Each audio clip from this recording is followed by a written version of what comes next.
So, life is full of setbacks, and our careers are no exception. I have had my fair share of failures and falling flat on my face, but the thing about that is being able to pick yourself up after you fall is a super powerful skill. So, in this episode, by the end of it, you'll have a literal blueprint for how to bounce back, adapt, and just rebuild stronger after you've had a setback or a failure and you're not feeling great about it. I'll also give you some tips for working through and processing all of that. So, let's get into it. Hey there, I'm Melody Bose, your host of Jeans with a Blazer, a podcast about rewriting the rules of work and life. Today, I'm going to start with a story time. So, bonus, not only is this story time a story of my personal failure, which you can laugh at or with me for, it is also the origin story of Jeans with a Blazer, and it includes a celebrity A-lister. So let's get to it. So if you want to submit your career fail or embarrassing career story, I'd love to share it on an episode. Let's trauma bond together. So I studied undergrad at Florida State in Tallahassee, Florida, go Seminoles, and my intention was to pursue a degree in advertising.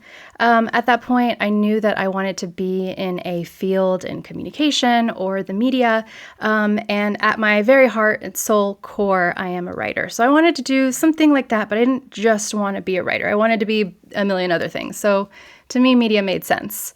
And I also saw Mad Men, so I envisioned myself as like the female Don Draper, but not as sketchy, as like a creative director at some cool hip ad firm in New York City. And this is before I ever visited California, by the way, so I'm impartial. No shade on New York. You guys are built different, mad respect, but yeah, I can't do New York.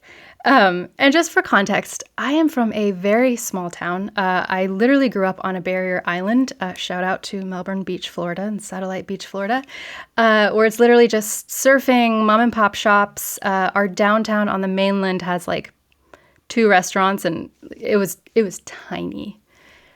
So to me, a city like New York seemed like this fantasy, unreal place, that one aspires to go to. So anyway, at my university, advertising was a super competitive major. And that means that you had to apply to get in. And every semester, it only accepted like 70 people. So to give myself the best possible shot, I joined the advertising club. And every year, they would take a trip to New York City. Big draw for me. And when they were there, they had great relationships with different ad agencies, and we'd go to huge firms like McGarry Bowen, Google, MTV, and they'd give tours and stuff. So I was really excited for that. And at that point, I hadn't been to New York City, only upstate, but I was really excited to be there. And for anyone who's been to New York and remembers their first time they've ever been to New York, it's sensory overload. Just processing it was like madness. And it's not like I was even there for leisure or vacation. I was there with a very tightly packed schedule. So there was really no time to take it in. So on one of the days, I was with my ad club peers, and we were standing outside of MTV, which at the time, I don't know if it's still there, but it was right in the middle of Times Square, which is like, if New York City is sensory overload, Times Square is that times 1,000. And we were all dressed in business professional, representing our university. And I'm talking to one of my friends in the group, and I see this man who's older, looks maybe in his 30s at that point, and he's talking to someone and his back is facing towards us. And he just had this really cool presence. Like, he was there for like a business meeting with MTV, but just like, I don't know, he just had this presence. And I remember just looking at his outfit, and I was in this really just stuffy, I don't know, like pantsuit thing that just like I did not fit in. It was awful. And I remember looking at his outfit, and I was talking to my friend, and I was like, oh, wow, like how cool is it for someone who just seems so important? They're obviously here for probably a big deal meeting at MTV, and they don't have to wear a stuffy suit. I hope one day that I get to go to work in jeans with a blazer, which is what he was wearing. And then he was close enough to where he overheard me say this. He was maybe like, I don't know, 10, 12 feet away. And so he turns around, he smiles and waves at us, and it's John Krasinski. And it was like a starstruck moment because we had no idea. It was just like seeing a celebrity out in the wild. And both me and my friend, we instantly recognized him, and we were like, oh, and he like obviously got a kick out of it. It was hilarious. And that was at the time when it was like peak Office, peak Jim Halpert. It was just really cool. Anyway, so mini origin story of Jeans with a Blazer.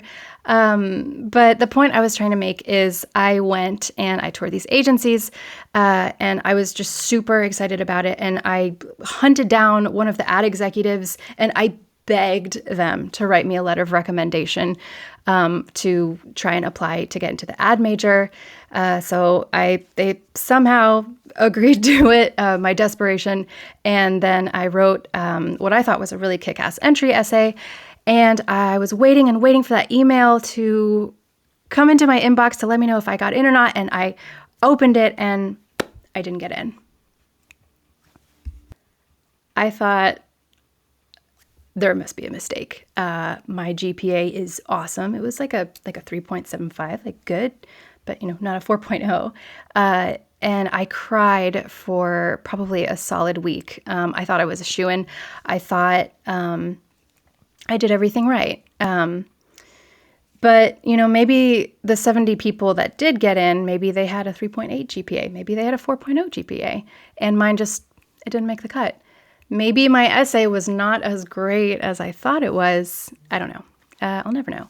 But I thought because I didn't get into my major and I had this goal that I didn't reach, I thought I'm never going to work in a cool agency. I'm never going to get to wear jeans with a blazer to work. I'm never going to be successful. And I convinced myself that because I didn't meet this standard that someone else had created this framework that someone else created that I adopted that defined who I was as my success and as a successful person. So let's just take a step back and understand setbacks a little bit. It doesn't have to necessarily do with a career. It can be a project fail. It can be a business that fails. It can be a burnout. It can be a personal crisis. The thing is there will always be someone who is smarter than you, who has more connections than you, who has more experience than you. And just because you don't achieve that goal, that doesn't mean you failed. And I feel like we need to normalize failure a little bit more and not give it such a negative connotation. Even the best of the best have failed. I would argue that the most successful people have failed many more times than the average person. Okay, Steve Jobs, he was kicked out of his own company that he created. That's not cool. Didn't know that was a thing that could happen. Oprah was fired. So there's tons of examples where successful people have failed. And they could have let that define them, or they could have moved on and been awesome. And that's exactly what they did. All right, so we're going to go through how to navigate failure. But before we do that, it's time for Jargon Jar. So each episode, I will roast common corporate jargon that needs to stop, that kills our creativity, and we need to rethink it in a new way. So this is actually a submission from one of our audience members. This is from Andrea P. I will not reveal your full name, even though this isn't that bad, but I got a kick out of it. The jargon is zhuzh. So if you ever heard of like zhuzh or zhuzh it up, it means basically like take something and like make it fancier, make it better. And she said, I hate when people say zhuzh or zhuzh it up. It makes my skin crawl. I cannot stand it. So I've heard this too, and this never struck me as corporate jargon. But it makes sense, and now I'm never gonna unhear it. But I've heard it before when people talk to like designers and they say, oh, like, I really like the layout of this, but can you just zhuzh it up a little bit? And I think the issue with that is, okay, like in your head, what are you trying to communicate to this designer? They cannot read your mind or see inside your head. So what are you saying here? And then I got curious because I'm like, what is the origin story of zhuzh? So I looked it up, and it's derives from Italian, and it comes from the word, I'm going to completely butcher this. It comes from the word juju, I don't know, meaning clean or neat, and it's primarily used in the British gay community. Did not know that.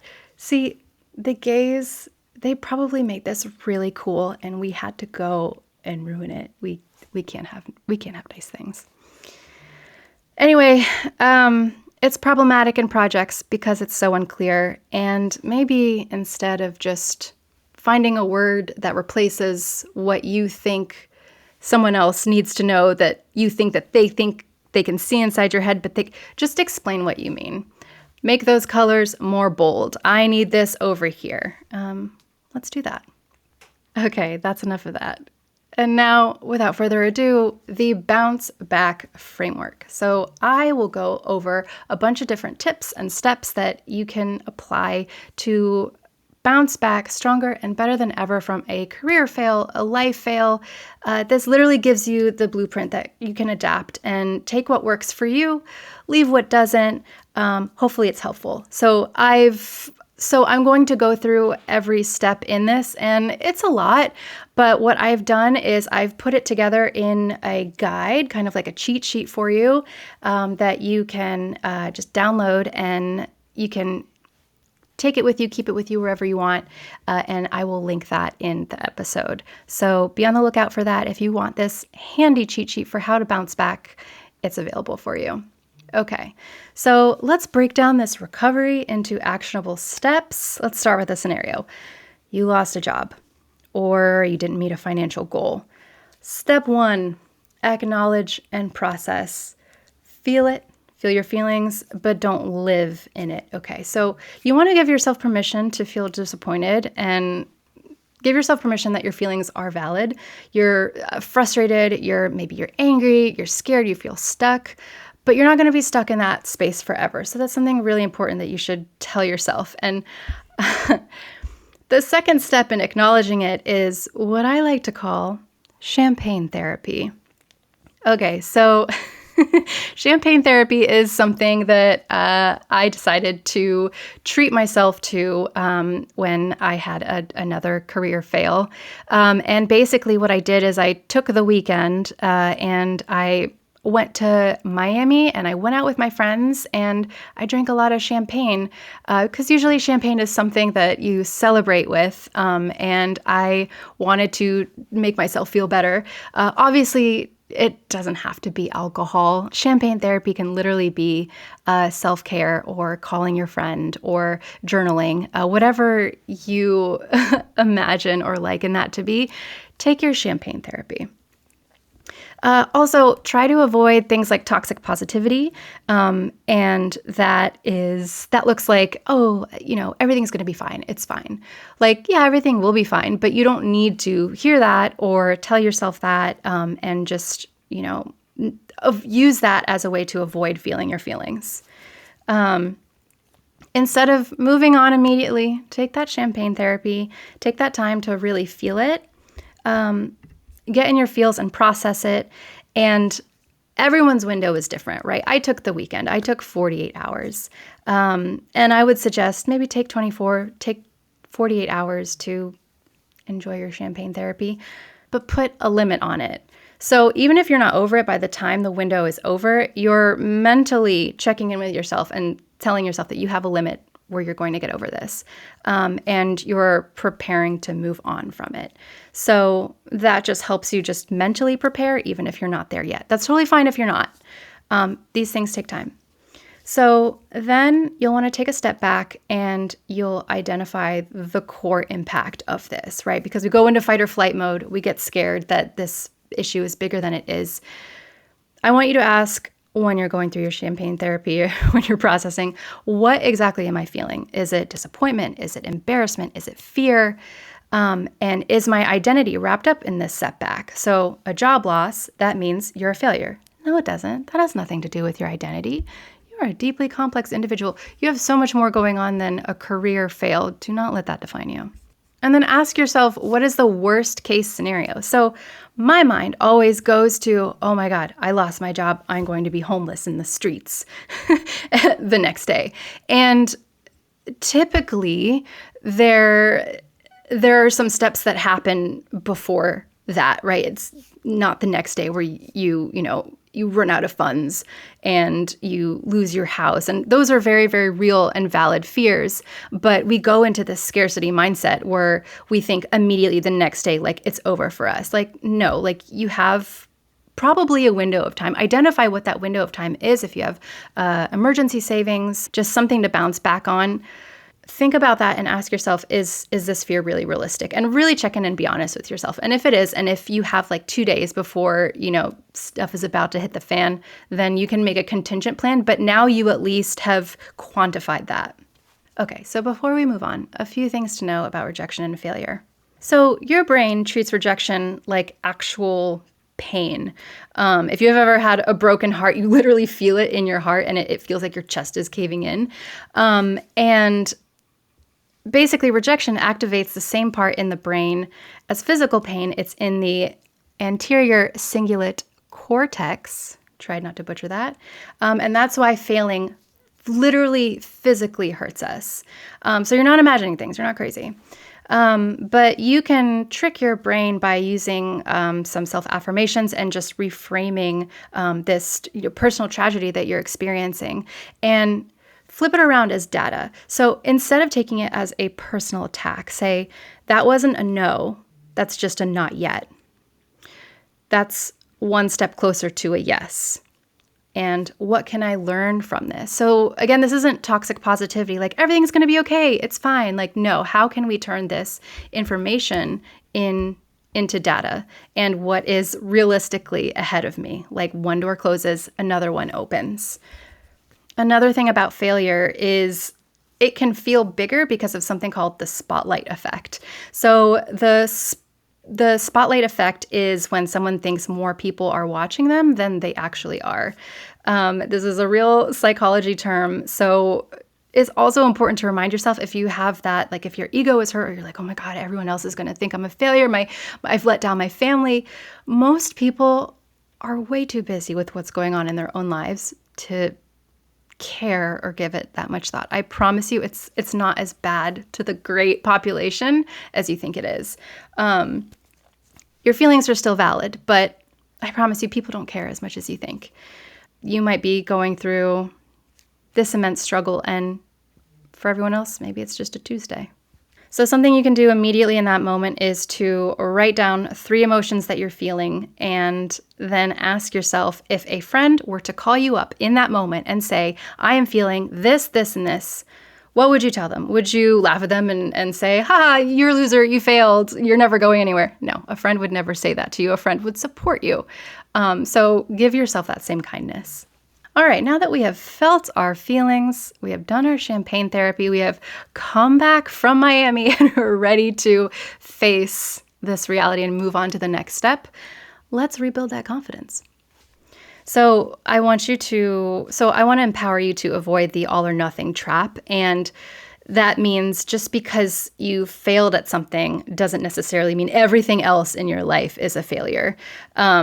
You want to identify what's still working in your life. And there's tons going on that's still working. Like you could have all your limbs, that's a win. You could have your health, that's a win. You have friends and family and a support system. You have all this other stuff. Again, not toxic positivity to distract you from what happened in your life, but look at the things that are good that you can kind of lean on. That's really important. I like to compare it to a metaphor. When I used to teach yoga in yoga studios, I had a student that couldn't reach their toes when they folded forward, and it's a pretty normal problem if you don't practice yoga. If you're not flexible, you could have really tight hamstrings that don't let you to do that. And so they wanted to give up on their practice and say, I can't touch my toes. Like, I can't do yoga. And so what I told them is, okay, if your blinker on your car doesn't work, do you just say screw it and just drive your car off a cliff and just like lose the whole car? No, you don't give up everything just because one thing isn't working for you. Setbacks don't erase your skills or your ability to be enough or perform or do anything like that. So don't just throw it all away because one thing got in your way. Or it could be two things or three things. People say things come in threes. But look at the bigger picture here. Another exercise I like to do, because I am a storyteller and that is my heart and soul, is to create your own comeback story that you can use to help yourself process through these things. So research shows that how you tell your failure story determines your ability to bounce back. So how do you set yourself up for not failing your failure story? Write your story as if you're a character in your own movie. Step into that main character energy. You're Julia Roberts, you are Timothy Chalamet, and write it out in a note in your phone. What is the obstacle, your setback? What is the lesson, aka what it taught you, the character? And what is the comeback move? What is this character in your movie of life going to do next? And just use that as just a framework, even if it's not rooted in reality. It's nice to put yourself in a different headspace and think about that possibility and remove yourself from it a little bit. So by reframing yourself as the hero of your own story, you're shifting your mindset from the victim to the protagonist. All right, step 3, craft a game plan. So you've assessed your situation, or you've removed your own judgment from it, you processed. Now it's time to think what's in your control and what's out of your control. And it's good to break things down into short-term goals and long-term goals so that you don't overwhelm yourself. Instead of thinking, I have to fix every single thing in my life, break it down. Start with a half baby step. What's one small win that I can create this week or tomorrow? And even if you're so upset you can't even get out of bed to brush your teeth that day, the next day you get up, you get out of bed, and you brush your teeth. Congratulations, that's a win. Celebrate that. Mini champagne moment. And then expand that out to 6 months. What does that ideally look like for you? What is that contingency plan? And then clarify what's next. Take inventory of what's going on around you and ask yourself, is this an opportunity to pivot and go in a new direction, or take my skill set and expand on that elsewhere, explore something new based on what you've already quantified, your window of what you've allowed yourself to experience in this failure, and not reach that point of homelessness or whatever you're worried about. You can ask yourself, what's next? And instead of that just being a shot in the dark, it's an educated guess backed with data that you've already created. So now it's time to lean on your network, but be intentional about it. So instead of, sending out a mass email or message of, hey, can you help me? Be intentional, mindful, and respectful about it. You can maybe ask for advice before asking for opportunities. Like, what would you do in this situation? Individual I respect and look up to. And you can offer something in return, even if it's just gratitude and enthusiasm. And now is also a good chance to reconnect with old contacts, of course, doing that intentionally and respectfully. Okay, step 4, resilient action. Remove yourself from, so you've already created the story where you're the hero, you're not the victim. So now you're going to shift in reality from why me to what's next. And if you're still kind of trying to work through that, flip it and ask yourself, what is this teaching me? And what's an opportunity that I didn't see before? Okay, we're going to bring a little bit of research into this because we love data. So according to a 2024 Talent Trends report by SHRM, 75% of organizations struggled to fill full-time positions in the last year. Okay, 75%. Even organizations are failing. Okay, do you think that's letting that stop them? No. But given that there's upwards of 8.7 million open jobs in the US at the time that this report came out, this problem can be attributed to, and this talks about emerging professionals, but it can also apply to the bigger picture. This can be attributed to emerging professionals facing both technical and power skill-based roadblocks to entering the workforce. So think about what you can do in this time.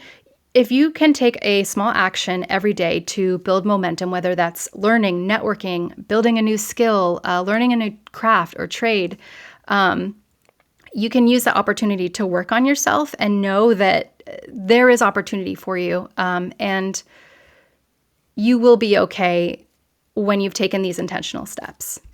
So wrapping all of this up to say that setbacks don't define you. How you respond does. What happened, happened. It's in the past. But now you can face forward, look at the bigger picture, take inventory, and move forward. All right, so I would love to hear from you.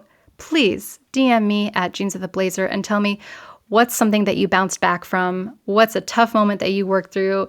Give me some success stories that we can share, or, just share with me. I'd love to hear about it. I read everyone. I'd love to respond. So send me a DM at Jeans with a Blazer, or shoot me an email at hello@jeanswiththeblazer.com. I'd love to hear your story. And that's going to do it for this week's episode. See you guys next time. Next time on Jeans with a Blazer. Imagine for a moment that you are in your job and you're applying for a promotion. Oh snap, so is your colleague. And you started at the same time as your colleague. You have relatively the same experience as your colleague. You both have worked on a number of solid projects. More or less, you are both qualified for this promotion. Side by side, your resumes are shining, and there's workplace politics and other factors that I'm not going to get into in this episode. But for the sake of this subject, there is something that your colleague could have as an advantage over you. And no one teaches you this in school. It's more of something that you learn as you go along. But if you're aware of just how important it is, you can use that to your advantage. And that's why we're here. That's a wrap on this episode of Jeans with a Blazer. If today's conversation gave you something to think about, a mindset shift, or just the push you needed, do me a favor. Subscribe to the podcast so you never miss an episode. Leave a review wherever you enjoy your podcasts. It helps more people find it, and it keeps these conversations going. And I love hearing from you. Follow at Jeans with a Blazer and tag me with your biggest takeaways, your latest wins, or just tell me what topics you want to hear about next. See you next time.